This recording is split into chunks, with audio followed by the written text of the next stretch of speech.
Greetings and welcome to an LGR thing about a prime early 2000s oddity. One of those artifacts of the time when you just had so many discs, you needed a crazy computer-controlled contraption to keep track of them all. So what we're looking at here is the PC-controlled CD organizer by KDS, the world's first, so it claims.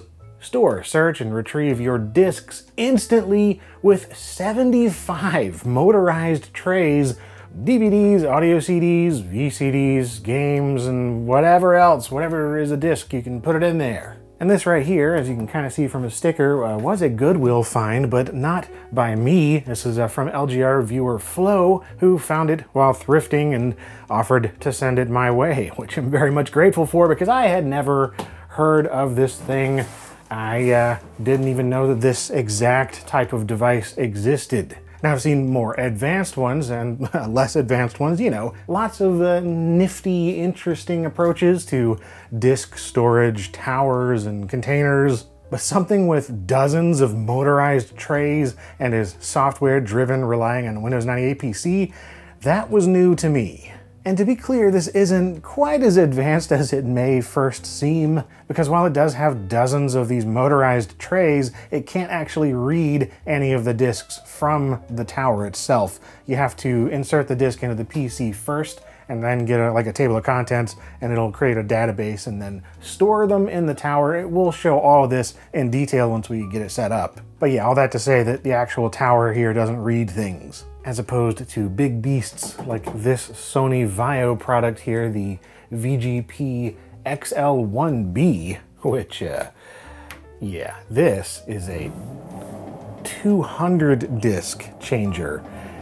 And it's fully motorized with a crazy tray inside, and it does let you actually read and write all through here. And it's way more involved. It's from later on too, I think 2005, 2006. And while it is also software controlled, it is intended as a part of a larger home multimedia PC from Sony, the VGX XL1. So that's why you don't see much going on here. You can't really do a lot without connecting it up to a system. If you'd like to see more about this, then do check out the wonderful Cathode Ray Dude video about a variant of this one and a number of other disc changer products. It's pretty much the main reason I haven't covered the Sony one yet, even though it is slightly different than the one shown there, but still, it's a good video, look at it. Back to looking at this KDS tower though, and you know, I was doing a little bit of research on it and noticed that in 2002 there were like half a dozen press releases for the same product, just worded in different ways, which is kind of unusual, and I was wondering why. Well, the original announcement was the previous year, and that was on September 11th, 2001. So I think there might have been some other headlines taking precedence in the press that day, and I kind of don't blame them for trying again next year to get the word out. And yeah, this is the same KDS company that was pretty well known at the time for releasing computer monitors, CRTs, and LCDs, as well as a bunch of related peripherals, some laptops like their Thin Note line, and also, especially if you've seen previous LGR episodes, they were a co-conspirator in creating e-machines along with Trigem, another South Korean company.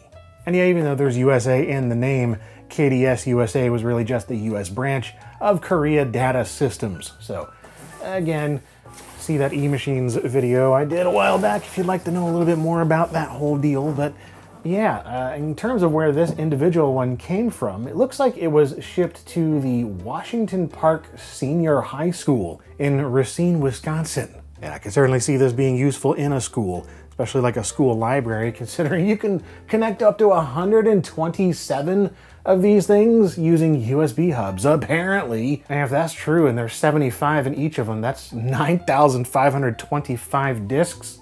That would be the most ridiculous thing I've ever seen. Whatever though, 75 is plenty for me. I just want to see this thing in action and get it unboxed and, well, yeah, just experience this whole silliness. Time to get this sucker opened up. Might this be new old stock? Because this does not look like it's been gone through. Oh yeah, that looks sealed. Yeah, that looks like a really weird PC tower. How odd, man. So I got a 12 volt, 2.1 amp power supply here. Is that by Techniques? Interesting. Ooh, that is a very harsh chemically electronic smell. Standard USB cable here. A number of CDs here, it looks like, but this is just the one that was on the very top. Compact disc organizer, disc archiving simplified for Windows 98 SE through XP, version 4. A warranty information card here. Let's see, what type of discs do you plan to store in the CD organizer? Audio, DVDs, games, software, data, MP3, or other? Definitely other. You know. And then, wow, okay. Big old fold out. Oh, quick start guide. I just don't like these. They're just always too big, cumbersome. Anyway, that's for all the software. And here you're set it up. Unpack it, plug it in, load the software, use it. That's pretty quick. Oh, interesting. So this is a later one. I was wondering when they said 4.0, this seemed like a later version. And yeah, 2003 is when this particular bundle or kit was sold. I do have a message in here from Flo, who donated this. I don't actually know if I read this or noticed it was in there when I did the unboxing. My husband and I found the CD organizer while thrift store shopping in Wisconsin on vacation there. You know what? That makes sense with the sticker. He also saw the address label in the box, and that was a school he went to. That's interesting. So yeah, I guess originally from, you know, Wisconsin as well. And that explains the other CDs. There are a couple of games they had from when they were growing up in Germany. So let's see what these are. Oh, this is, is not that. Interactive CD-ROM, How to Computers. 8 hours. Introduction to personal computer stuff. Wow. I'm sure that is delightful. Here we go. So, I guess this is called Bi-Fi roll, Biffy roll, yeah, RTD2, some weirdness, man. Action in Hollywood. Oh wow, yeah, this is like a homemade floppy disk case. It's apparently a shareware game. All right, so this thing itself, I am feeling better about it hopefully working, since it doesn't appear to have been done very much with. I don't know. I don't know if this is an original seal. It feels like it is. They're often much less quality feeling than this if it's a reseal, but who knows. Convenient little carrying handle there. And yeah, this is not very heavy at all. I'd guess maybe 10 pounds at most. Wow, yeah, that is it. On the back, KDS, Korea Data Systems, CD organizer, the CDM751. USB and power there, and that is all. What a nifty system. Maybe. I guess we'll see.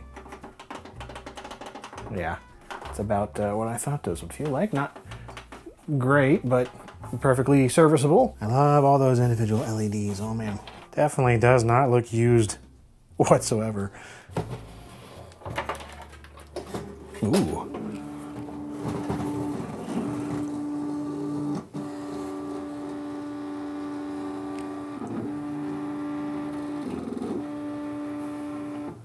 Sounds like a bonkers flatbed scanner or something. In terms of the actual operation of all this, I mean, it says some things here, but this doesn't really go into full detail.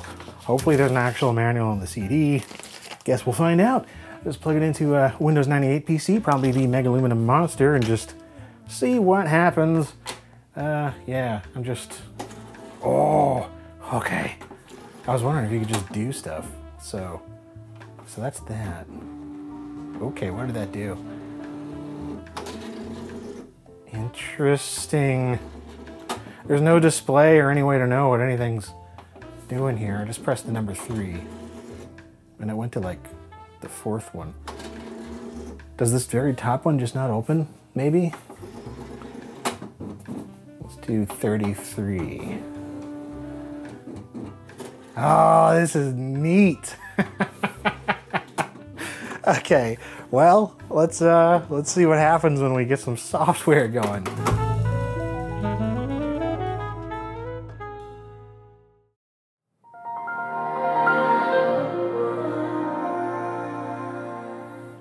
All right, well, I've got the Megaluminum Monster going here.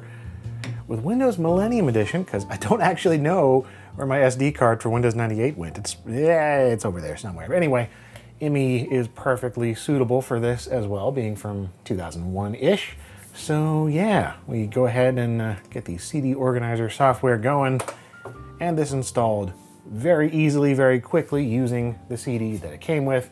And you know, again, being a later version, updated, it's all ready to go without having to download any updates ourselves. And yeah, you saw that little scan that it did right there. I'm not exactly sure what that's doing, because yeah, there's no sound, no activity happening over here. Maybe it's just scanning the database, but at the moment there is nothing in the database. I haven't done anything with this yet. But you can see we do have a display here, or a readout of what could be in our tower. All 75 potential disks worth. So from here, really the only thing to do is to get some disks in the database. So you hit this new disk thing here. We can choose our tray we want the disk to be in, and then our disk type. So audio, CD, MP3, data, VCD, DVD, games, or software, and you can put title, description, and other kind of stuff. But while you can do all that manually, why would you do that? Let's do the scan disk option, and then this will have us select one of our optical drives. Let's do the physical D drive here, and let's just scan the disk that came with. Why not? Generating digest, and yeah, there we go. It has just looked at whatever is on there in terms of the file and folder structure, and given it the title, which is just whatever the CD is labeled as in Explorer here, and yeah, that's that. But I'm gonna label it something else. All right, there we go. And since it is a data disk, we can save it that way. It detected it as that, but we can choose as software if we want to. I think the only thing that changes is really how it's labeled in the database itself. Otherwise, it's still scanning all this stuff, and you're going to be able to search things. And once we verify all that, we just hit OK, and yeah, it ejects the CD-ROM and also ejects the tray that we chose in the software. And now that is where we do our storage. So that's all that is. That's pretty much what this does. The number 1 lights up right there, and we should have, yeah, CD organizer thingy. Status in. It's got the files and some things that it detected. You can eject it. You can insert others. You can do this lend out thing, which is like a library kind of system built in there. Who you're lending it out to, when they should return it, the borrower's name, phone number, and address. Like if you wanted to do a library system on here, you can. But that seems like a kind of an extensive, overly pretentious thing to do to your friends if you're just letting them borrow your discs, but maybe it was meant for actual libraries. And you can also switch the trays. So like, oh, no, I want that in tray number 10, actually. Okay, there you go. So I'll take that out of there. These are very flimsy, by the way. I feel weird touching them at all. And that moves down. There we go. Amazing. Actually, it's pretty cool. It does actually have a manual in PDF form, I'm happy to see.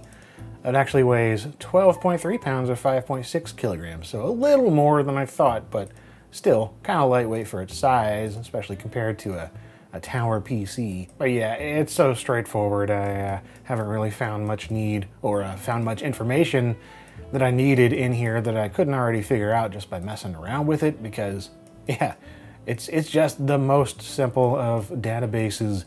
And the real selling point is that integration of everything. It's just, it does what it needs to through here, and it does a lot of it automatically, which is quite nice. You can also print out your disk database, or the the number of disks that you have on loan, and really be a stickler for whoever has your disks borrowed. You know, I don't have a printer though. But you know why I don't have one. You can select passwords and multiple users for, you know, whatever. It's fine. We've pretty much seen the majority of what it can do, except for the search functionality. We'll get to that. We'll put a lot more disks here in a second. But the only other thing that's kind of cool that it can do is get CD information from the internet. So I don't know if that's searching Grace Note or some big CD database for audio CDs in particular, which I always used to use a ton whenever ripping CDs using Nero Burning ROM back in the day. And I think those servers are still up. I don't know about the ones that this one uses, but some of those servers are. Unfortunately, this is not connected to the internet. I don't even think I have an Ethernet card in there. Nope, don't. I should definitely put one of those on here. At some point, that'd be fun to just mess around with some networking things, but I typically don't do too much networking. Anyway, let's grab a bunch of CDs, DVD, games and software. It's just fun to do that, opening and closing that through the software. And of course you can do it through here as well, but with no display, you just have to remember what you're typing in, so we can press, what is this, number 10, 10. Yeah, you can do that. But again, you don't really want to do that too much, because then you can throw off what this is over here, because I don't think it's going to be able to, like if we just open this up and take the disc out of there, will it know? I don't know. Oh, okay. So it did actually detect that something was taken out. So it's doing something over here in terms of detecting discs. So if I open number 15, I put a different CD in there, just SimCity 2000. Okay. And then I'm gonna open number 5 and put this one back in. Let's try that scan tower again. Okay. Okay, so, and those are both lit up. So I don't really know what it's doing in terms of, it's not reading the contents of the disc, right? But I guess it just has some sort of detector to like know that there is a disc in there. Unfortunately, I can't choose a previously scanned disc, so it just gives me the option to do it again there. Yeah, like it's both smart and dumb at the same time. That is a fascinating device. Fascinating in its limitations. Anyway, yeah, let's go pick some CDs. All right, let's pick, I don't know, 15 or so discs from here and elsewhere. Certainly an eclectic selection in here. By and large, these are mostly the titles that I just have loose. I mean, a lot of these I have boxes for as well, but yeah, there's some, there's some real oddities. All right, I picked a handful from that shelf. So I got Scunny Cart, Multimedia Cats, Bible Sleuth, a PC port of Twisted Metal 2 for 3DFX cards, Hackers Chronicles, the Guide to the Underground for Windows 95, the PC port of Super 3D Noah's Ark, and the DVD-ROM PC edition of Pier Solar. Down in the basement, excuse the AC noises, but I also have a ton of just audio CDs and random DVDs and things in all kinds of different cases, not organized at all. May as well include the How To Computers CD-ROM that was bundled with the tower here. So for some audio CDs, I've got, let's see, Left Field's Rhythm and Stealth, DJ Skill Spin's Reintroduction of the DJ, Transmaster 3006, 36 Mafia's Mystic Styles, Gravity Kill's self-titled album, the Circuit City Music gift certificate compilation, and I figured I'd put an MP3 CD in here. So this is Dark Duck Records Drone Download Project Year 1 from 2003. And so yeah, this is just a compilation of files, MP3s written in data format. And then for a DVD, I don't actually have too many DVD movies. I mostly collect Laserdisc, but I do have the complete collection of the Viper TV show on DVD. R.I.P. James McCaffrey. So we'll put one of those in there as well. Yeah, quite the selection. Of course, this begs the question, what do you do with all your cases after you get them in the tower? I don't know. Who needs those? That seems like quite the oversight. As a collector, I still got to put them somewhere.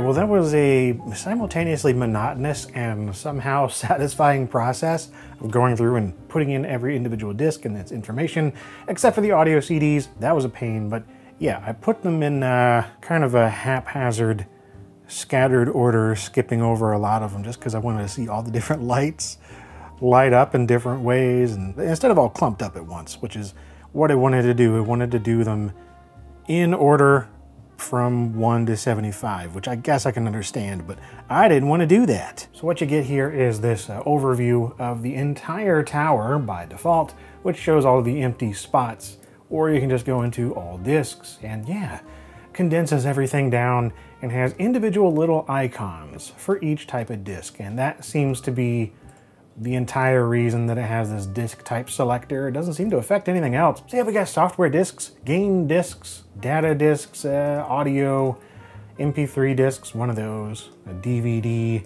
I added SimCity 2000 in here because I wanted one more thing down there near the bottom. I like the lights, okay?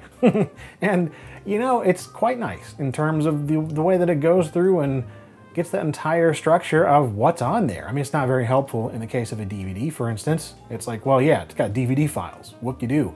But in the case of this one, like this drone download project, all those MP3s, things like this Hackers Chronicles here, which has all of these fascinating folders full of things to mess around with. Obviously, if it's not labeled in any way that's really easily searchable, like all these HTML files, it's not very helpful. But I have something like Scunny Cart here, and it's got a whole bunch of different games on there actually beyond just Cart. So if you're looking for Save Our Pizzas, you can just type in pizza and it would find it, presumably, right? So let's try that. Let's just type in pizza across all disks, all towers, and there we go. It found all the Scunny Cart or Scunny Pizza things on the Scunny Cart disk, and also something in Hackers Chronicles, some kind of a script. You just double click that and it's like, okay, I want to see what that is. So you could take the CD out and put it in your computer, and then you could eject the CD-ROM and do that. But yeah. Yeah, it's a neat solution. Not without its quirks though, especially when it comes to audio CDs. And it would be so much better if I was able to go online and just put in all the information, because otherwise you're left doing it one track at a time. So that's unfortunate, but you know, that's just a side effect of not having Ethernet on this particular setup. So yeah, it's just nice to, oh, those flimsy things, I feel like they're gonna break. It's so easy to accidentally do that. But yeah, the nice ability to just click on something and boom, there it is. You know, it's storage. Again, I don't know where you're supposed to put all your jewel cases and things. Just forget about those. But as a storage device, especially chained together with however many 100 whatever of them that you can daisy chain, that's a pretty neat solution, especially for libraries or institutions or a school or whatever, like this one came from originally. I didn't have to go retrieve a case or anything. I know that How To Computers is in here, so I can go ahead and get that going. I've always wondered how to computers. Hello, and welcome to this training course, How to Make Computers Work for You. These days, anyone can do it. You don't need to be in computers or be technically minded at all. Computers just help you do certain things faster and better. All right. This course has 3 main sections. I wasn't expecting the Englishness, but that's cool. By taking time now to find out about some of the basic facts, you'll end up being more confident. Right. The first important thing to note about the monitor is whether the screen is colour or monochrome. Oh, this is great.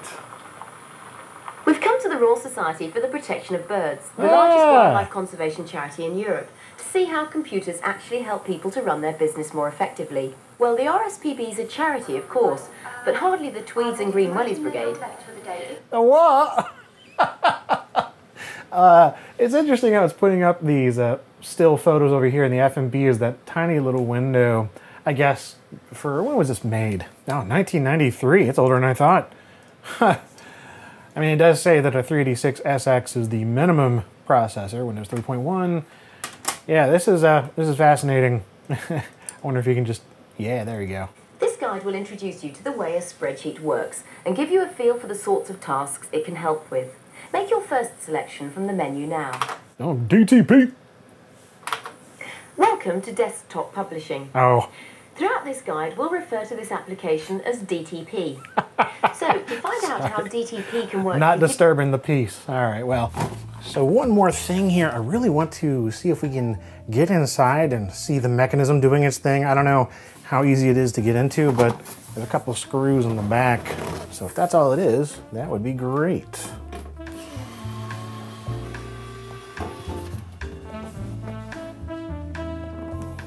Okay, so there's like little clips. Ooh, I think it'll come off though. It's just kind of iffy. Aha! I actually don't think I broke anything. Well, would you look at this? I have a nice toothy rubber belt and this whole mechanism with a motor on it to push the trays in and out. Yeah, that one at the top there controlling the up and down. That's pretty neat. I want to see it in action now if we can get it powered on with it open.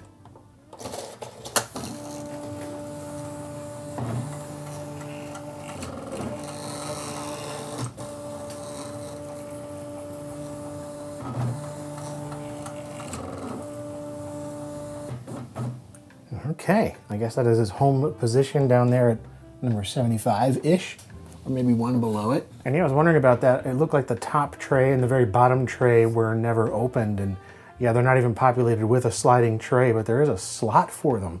They're just empty. Yeah, it's about all I can see from here without really taking it apart further, so have any ideas of what it might be doing exactly? I'm sure you'll let me know in the comments. A neat solution indeed.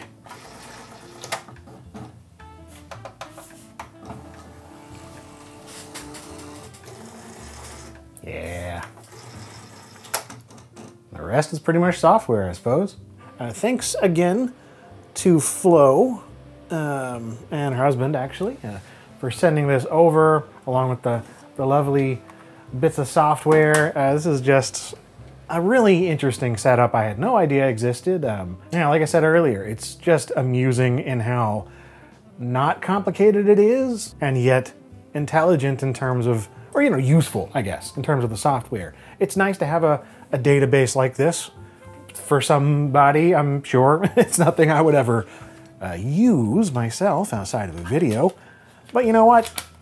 It's just cool that it's here and in such lovely working condition as this, and I'm just happy that it exists, and I hope that you enjoyed taking a look at it with me. And if this is something that you've ever used either at home or at some kind of workplace or institution or something, then yeah, leave your experiences in the comments. Or if there's other kind of intelligent-ish disk organizers that you've used, yeah, be curious about some of those too. And if you're interested in more LGR, there is always more of that in the works on this channel, so stay tuned. And as always, thank you for watching.